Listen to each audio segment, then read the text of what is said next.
4월에 여기 와서 제가 말씀드렸어요. 주식을 사서 고점 대비 지금 29%나 빠져 있습니다 라고 했는데 전고점 다 돌파하고 지금 신고가 내고 있어요. 우리나라 기업 중에 라든지 대체 불가한 블루칩에 해당되니까 지금 많이 빠져도 괜찮습니다 라고 말씀을 드리는 거고요.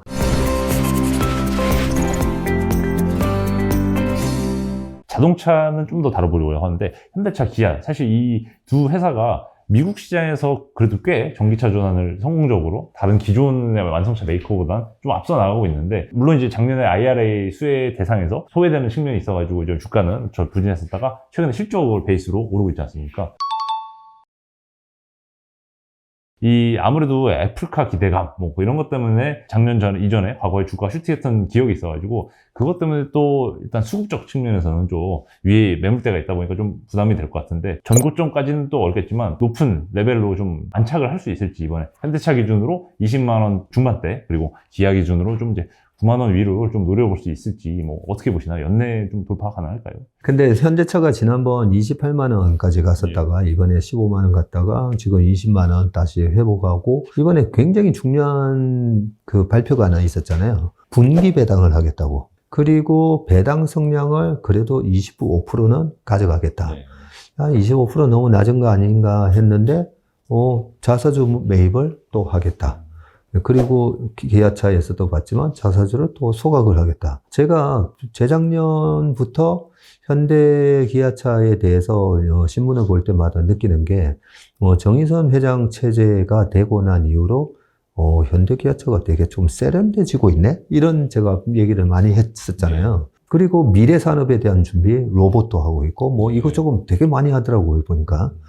그런 것까지 되고 있는데 본업을 잘 못하면서 저는 미래 산업 하려면 야, 네 본업이나 잘해라. 우리가 이럴 수가 있잖아요. 근데 본업에서 지금 어마어마한 실적을 이번에 보여줬잖아요. 그 실적을 보여줬는데 실적 나와도 과연 주주 환원을 할까? 우리가 이런 의심이 있잖아요.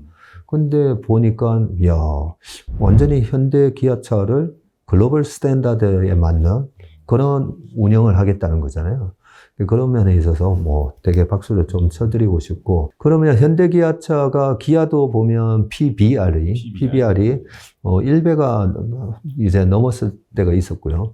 현대자동차도 지난번 고점에 PBR 1배 갔다가 지금 또 다시 0.5 갔다가 지금 0.6배 때 그러고 있으니까 되게 싼데, 이 배당 정책이 되게 중요한 게 배당으로 저희가 한번 계산을 해봤어요. 이 정도 수익이 계속 나오고 하면 배당 수익률이 이거 꽤 높은데, 만원, 지금 전년 7,000원, 5,000원, 3,000원 이런 식으로 돼 있는 데다가 만원?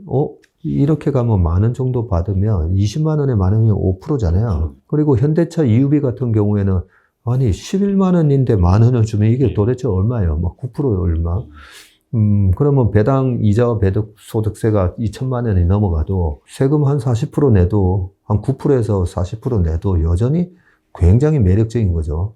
그런 측면에서는 외국계 펀드들이 계속 현대 기아차를 계속 매집할 수가 있다라는 생각이 듭니다.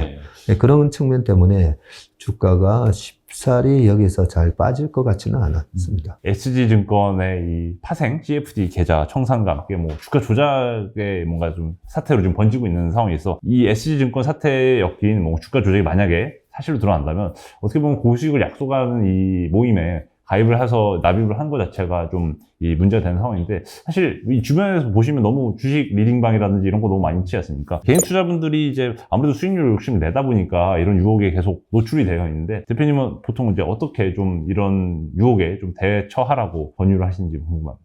우리가 보면 옛날 레미제라블 보면 장발장이 빵 훔치다가 그렇게 끊임없이 이제 쫓겨다니고 감옥도 가고 이러는 것처럼, 아니 편의점에서 5,000원짜리, 만원짜리만 훔쳐도 절도죄가 되잖아요. 근데 카톡 채널이라든지 텔레그램이라든지 페이스북에서 저를 사칭해서 완전히 저처럼 활동하고 있는 페이스북이 있더라고요. 그런 거를 신고를 하거나 했을 때 경찰에서 아직까지 피해 사실이 발견된 게 없어서 우리가 어떻게 할 수가 없습니다. 이런 대답을 하거든요. 아니, 그 미수, 살인, 칼을 들고 막 돌아다니는데, 아니, 저 사람이 아직 사람을 죽인 적이 없기 때문에 우리가 체포할 수 없습니다. 이건 아니잖아요. 뻔하게 수많은 사람들을 저렇게 꼬셔가지고 엄청난 보이스피싱 세력들이 저는 다 증시에 들어온 것 같아요. 그런 부분을 제발 법이 없기 때문에가 아니라 빠르게 좀 대처를 좀 했으면 좋겠고요. 두 번째는 우리가 우리 아이들 보고 위험한 데 가지 마라, 나쁜 친구 사귀지 마라, 뭐 이런 말씀을 하시면서 도대체 왜 그렇게 말도 안 되는 무료로 뭘 가르쳐 줍니다, 뭐 한번 들어와 보세요, 돈 받지 않습니다, 꼬시는 거잖아요. 그런 거에 제발 좀 안 하셨으면 좋겠어요. 정말 주식을 그 사람들이 잘하면 저희 같이 운용사를 차려서 하지, 불법 리딩방을 할 이유가 없잖아요. 다 실력 없는 사람들이 사람 사기쳐서 돈 버는 곳이라고 볼 수가 있거든요. 계속 그런 문자가 오는 거 보면, 이런 데 계속 낚이는 사람이 있구나라는 그런 안타까움을 면치 못하는데, 제발 그 문자 날라왔을 때 무슨 무료로 뭐 어쩌고 하면 바로 수신 차단 좀 하셨으면 좋겠어요. 네. 언제나 또 대중이 또 몰려가는 곳에서는 큰 수익을 또 내기 어렵다는 게 또 주식 투자에 있어서 기본적인 역발상 투자의 접근법 아니겠습니까? 대중의 관심에서 좀 소외돼 있으면서도 펀더멘털이 괜찮은 이런 업종, 그래서 상승 여력이 있는 저평가된 그런 업종은 어떤 업종들이 좀 있다고 보시나요? 우리가 주식을 투자할 때 워런 버핏 스타일 다르죠. 피터 린치랑 워런 버핏하고 스타일 다릅니다. 약간 비슷한 면도 있긴 하지만, 그리고 뭐 최근에 뭐 빌 에크만이라든지 드래켄스텐 밀런가 뭐 그런 분이라든지 보면 스타일이 달라요. 그래서 예전에 제가 늘 말씀드린 게 내 스타일은 뭔지 좀 정립을 하시라는 거죠. 되게 돈 많은 자산가 분들이 있잖아요. 네. 그 자산가 분들은 나는 절대 손실이 나지 않을, 절대 망하지 않을 삼성전자를 비롯해서 블루칩으로 돈을 벌기 원하세요. 그런 분들은. 그러면 거기에 맞게 우리가 매매를 할 줄 알아야 되거든요. 그래서 고성장주 매매 방법하고 소위 퀄리티 주식, 블루칩의 매매 방법은 완전히 달라요. 네. 고성장주는 어떻게 되죠? PER이 40배, 50배라도 쫓아가야죠. 3년 전에 테슬라 PER 200배였지만 이익 200% 증가했었잖아요. 그런 거 PEG 개념으로 보면서 많이 올랐어도 쫓아가는 매매를 해야 되는 게 고성장주 매매고요. 반대로 블루칩 같은 경우에는 왜 블루칩이냐면 경기와 상관없이 안정적으로 캐시가 들어오는 그런 회사이기 때문에 우리가 블루칩이라고 하거든요. 그러면 이런 회사가 안정적으로 물가 상승보다 GDP 상승보다는 조금 더 우상향하면서 이렇게 성장하는데 주가가 우와 하면서 그때 삼성전자도 3개월 만에 70% 오르고 오버슈팅이 나오면 그러면 오히려 쫓아가는 게 아니라 팔아야 되는 거죠. 그래서 내가 투자를 하면서 내가 투자하는 이 종목이 고성장주인지 자산주인지 블루칩인지 고배당주인지를 모르고 그냥 그게 좋아요? 요즘은 그게 핫해요? 하면서 그냥 쫓아다니기 때문에 손실이 나는 거거든요. 그런 측면에서 지금 어떤 게 좋으냐라고 했을 때 저희는 블루칩으로 돈을 버는 거 되게 좋아해요. 왜냐하면 터질 리가 없거든요. 설사 우리가 조금 샀는데 이렇게 고금리 상황이 오고 코로나 상황이 발생해서 떨어져도 빠르게 회복을 해주거든요. 그렇기 때문에 블루칩 매매를 좋아하는데 블루칩 매매 같은 경우에는 우리가 뭐가 블루칩이지 건데 저 사람 제가 작년 하반기 내내 얘기했던 게 명품 주식, 대체 불가한 주식 그렇게 얘기했었잖아요. 엔비디아? 우리가 엔비디아도 110불 갔을 때 300불 위에서 막 열광하다가 110불 가니까 엔비디아에 열광하던 사람들이 다 그냥 잠잠하게 오히려 방송도 안 나고 뭐 이런 경우도 있더라고요. 그러면 엔비디아를 보면서 우리가 판단을 하는 거죠. 거품 주식이었나? 스토리 주식이었나? 그냥 테마주였나?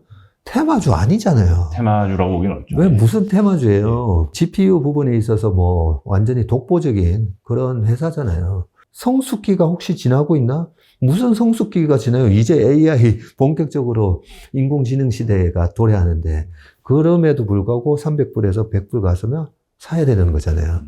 그런 식으로 대체 가능한 이 회사 아니면 나는 다른 회사에서 만드는 삼성이 만드는 GPU 써야지, 하이닉스가 만드는 GPU 써야지, 아니면 중국에서 만드는 GPU 써야지 이런 게 없잖아요. 네. 블루칩인지 아니면 그런 명품 기업이 제가 좀 더 쉬운 표현으로 제가 명품 기업이라고 표현을 드렸는데 그렇게 하셔야 되고 루이비통도 그때 작년 가을에 여기 와서 제가 말씀드렸어요. 올해는 명품 주식을 사서 내년에 명품백 사시라고 하면서 루이비통 주가가 고점 대비 지금 29%나 빠져 있습니다 라고 했는데 그 29% 빠졌던 게 지금 어떻게 돼 있어요? 정고점 돌파. 정고점 다 돌파하고 지금 신고가 내고 있어요.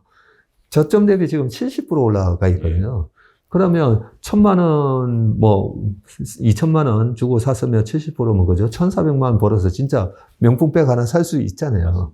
네, 그런 개념으로 우리가 하나하나 따져보면 되는데 그러면서 우리나라 기업 중에 지금 많이 빠져 있는 것 중에 네이버라든지 예. 그런 거 제가 괜찮습니다. 대체 불가한 명품 기업 그리고 블루칩에 해당되니까 네. 지금 많이 빠져도 괜찮습니다라고 말씀을 드리는 거고요. 그런데 이런 기업들은 언제 올라가느냐? 금리가 떨어지면 올라간다는 거죠.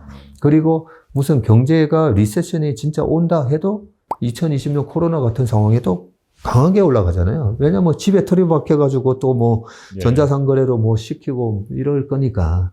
네, 그런 개념으로 블루칩 같은 경우는 아직까지도 사서 먹을 게 많다는 거죠. 문제는 또 이런 블루칩들이 또 장기 투자하기에 또 적합한 주식으로서 이 박세익 스타일로서 투자를 하고 계신 건데 이 하락장에서 개인 투자자분들이 우량주인 건 다 아세요. 비관론에 휩싸여서 섣불리 낮은 저점에서 되게 팔아버리는 행동을 하지 않으려면은 어떤 걸 이제 마음속에 좀 중심을 잡고 흔들리지 않을까요? 비유를 많이 드리는 게 이제 아파트하고 비교를 하잖아요. 예. 왜냐면 주식으로 돈 벌어가지고 나중에 이제 아파트 사시려고 그런 걸 많이 생각하시기 때문에 네이버 같은 경우에는 지금은 옛날에 뭐 강남역이라고 했는데 진짜 강남역 뒤에 보면 무슨 푸르지오 아파트 뭐 있잖아요. 저는 정말 그런 생각이 들어요. 40억 같은 게 이번에 15억까지 빠졌다가 지금 이번에 23억까지 15만 원에서 이번에 23만 원까지 네, 쭉 맞습니다. 올랐었잖아요. 올랐다가 지금 아니 뭐야 금리 끝난 거 아니야? 피벗인 줄 알았는데 이번에 5월 달에도 또 한 번 더 올리네 하면서 또 이렇게 약간 그 뭐 네이버뿐만 아니라 미국의 성장주들도 다 이렇게 테슬라도 200불 넘었다가 또 150, 165불 이게 다 금리 때문에 그런 네. 거거든요. 예, 그런 개념으로 내가 투자하는 기업에 대한 컨셉을 좀 잡으시는 게 좋은데, 그런 측면에서, 네이버는 그 강남역 뒤에 있는 고급 아파트다. 이렇게 생각하시면 되고, 이런 고급 아파트가 40억 넘던 게 16억 이렇게 안 빠져요. 실제 아파트는. 예. 근데 주식은 변동성 때문에 빠진다는 거죠. 그런 측면에서 내가 사는 주식을 약간 이렇게 계속 짝짓기를 좀 해보시면 좋아요. 과거에 어떤 주식하고 이렇게 짝짓기도 좋고요. 미국의 대표 기업하고 짝짓기를 해봐도 되고, 예전에 우리나라 뭐 SPC 그 파리바게트 네. 있잖아요. 그 파리바게트를 제가 한 7, 8년 전에 처음 살 때는 이게 아시아의 맥도날드구나. 뭐 그런 생각이 네. 들더라고요. 그러면서 이제 주식을 막 보고 있으니까 제가 존경하는 그 장모 회장님이라는 예. 분이 우리 회사 놀러 오셨다가 이렇게 뒤에서 보고 뭐 무슨 주식 보냐고. 그래서 제가 뭐 이런 얘기를 말씀드렸더니 주식 잘 보내 하셨는데 이미 사셨더라고요. 나중에 보니까 그 1파 상승에서 2파 조정제 제가 들어갔었는데 예. 그 1파 상승을 만드신 분이 그 장 회장님이 만드셨더라고요. 그래도 이 장 회장님, 장덕수 예, 뭐 이런 스토리처럼 약간 1파 상승 때 성장주, 뭔가 블루칩, 뭔가 대체 불가능한 그런 제품을 판매하는 회사의 1차 파동에 올라타지 못하셨더라도 2차 조종기 때 좀 사면 된다. 너무 낙심하지 말아라. 또 메시지를 던져주시는데